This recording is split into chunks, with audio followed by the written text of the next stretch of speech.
गौस पाक सरकार फरमाते हैं, मैं इधर बैठा हुआ था, वो उधर बैठा था मस्जिद में, वो खा रहा था।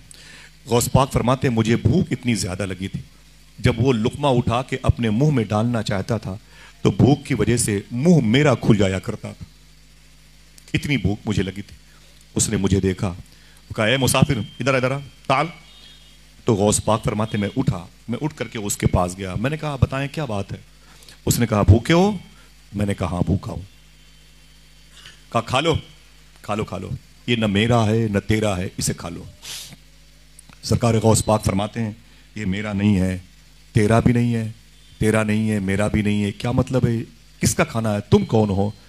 तो वो कहता है कि अय मुसाफिर, मैं बगदाद का नहीं हूँ, मैं मोसिल का नहीं हूँ, मैं यहाँ का नहीं हूँ। बोले, फिर तुम कहाँ के हो? बोले, मैं ईरान का रहने वाला हूँ। बोले, ईरान में कहाँ के? गौस पाक फरमाते, ईरान में कहाँ के हो? मशहद के हो, तेहरान के हो, जाम के हो, शिराज के हो, सिमनान के हो, संजर के हो, इस्फहान के, ईरान में कहाँ के रहने वाले हो? देखना कितने लोग सुभान अल्लाह कहते हैं।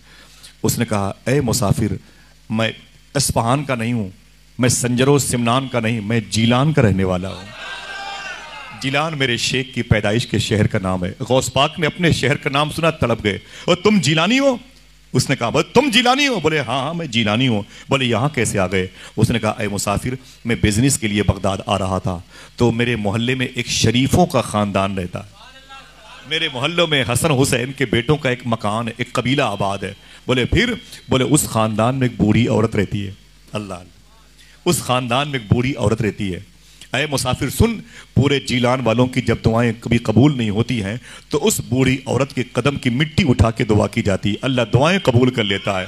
वो औरत हमारे मोहल्ले में बूढ़ी है, लेकिन बड़ी ताबिंदा औरत है, बड़ी मुबारक औरत है, उसके दुपट्टे के एक धागे के सदके में अल्लाह दुआएं कबूल करता है।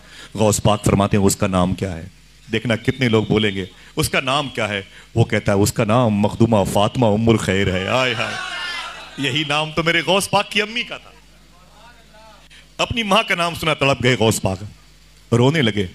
फरमाते हैं कि फिर यहाँ तुम कैसे आए? बोले, जब मैं बगदाद शरीफ से निकला ना, तो मुझे इसी बूढ़ी खातून ने बुलाया। बोले, मेरे बेटे तुम कहाँ जा रहे हो? मैंने कहा, बगदाद बिजनेस करने के लिए। बोले, बगदाद में एक मदरसा है जिसे निज़ामिया कहते हैं, वहाँ पर मेरा बेटा अब्दुल कादिर पढ़ता है, तुम अपना काम करना ना, तो काम करने के बाद उसके मदरसे में चले जाना। मेरा बेटा अब्दुल कादिर उसी मदरसे में पढ़ता है, वो मुझसे बड़ी मोहब्बत करता है और मैं उससे बड़ी मोहब्बत करती हूँ। वो हमेशा के लिए मुझसे बिछड़ गया, लेकिन इन दिनों उसकी याद बहुत आ रही है, मेरे बेटे की याद बहुत आ रही। ऐसा लगता है मेरा बेटा भूखा है, मेरा बेटा प्यासा है।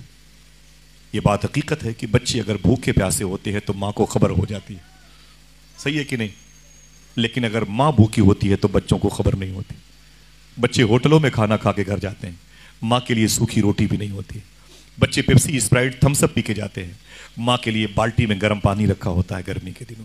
सरकार गौस पाक फरमाते हैं, मुझसे उसने कहा कि मुझसे उस बूढ़ी औरत ने कहा, बगदाद जाना तो मेरा बेटा अब्दुल कादिर है, उसको मेरा सलाम बोलना, ये कुछ खर्चे के पैसे उसको दे देना, इन दिनों उसकी याद बहुत आ रही है, उससे बताना कि तेरी माँ खैरियत से है। तो गौस पाक फरमाते, फिर? वो कहता, मैं बगदाद आया, मैंने अपना बिजनेस किया, मैं फारिग हो गया, फिर मैं उस मदरसे में गया जहाँ शेख अब्दुल कादिर पढ़ते हैं, जामिया निज़ामिया। जब मैं वहाँ गया तो मदरसे के बच्चे असातिज़ा टीचर्स थे, लेकिन अब्दुल कादिर नहीं था। मैंने कहा, शेख अब्दुल कादिर? बोले, जिलानी? मैंने कहा, हाँ। बोले, वो इमाम मूसा काजिम, इमाम जवाद तकी के रोज़े पर होगा। बोले, मैं वहाँ पर गया। बोले, सब मिले, अब्दुल कादिर न मिला। किसी ने कहा, करीब में इमाम आज़म अबू हनीफा की बारगाह है। बोले, सब मिले, अब्दुल कादिर न मिला। किसी ने कहा, कुरकुक सुलेमानिया मोसिल कुर्दिस्तान की तरफ होगा, यूनुस अलैहिस्सलाम की बारगाह।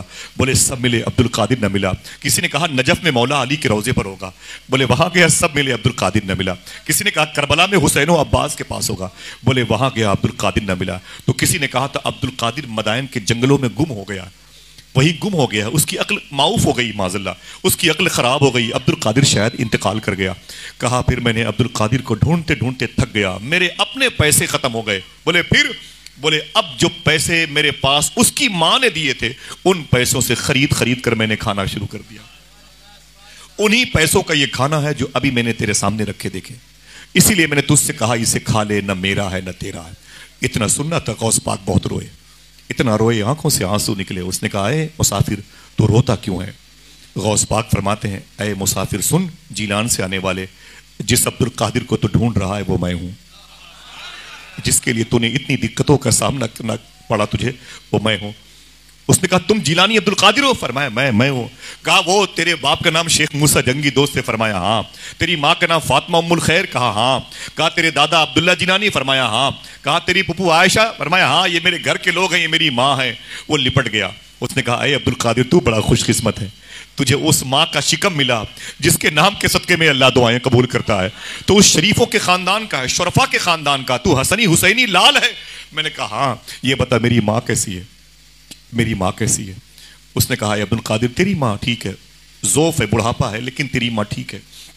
गौस पाक फरमाते हैं मुझे उसने पैसे दिए की, लेकिन ऐ दोस्तों सुनो, हुजूर गौस आज़म से किसी ने पूछा था कि ऐ शेख अब्दुल कादिर सबसे बड़ी नेकी किसे कहते हैं? सवाल समझो फिर जवाब समझोगे। सबसे बड़ी नेकी किसे कहते हैं? गौस पाक ने जुमला इरशाद फरमाया था, मैंने नेकियों की फाइल उलट पलट के देखी, लेकिन सबसे बड़ी नेकी अल्लाह की बारगाह में जो मुझे मिली है वो ये है, पब्लिक को खाना खिला दिया जाए। हाय हाय, जरा मोहब्बत से कह दो सुभान अल्लाह।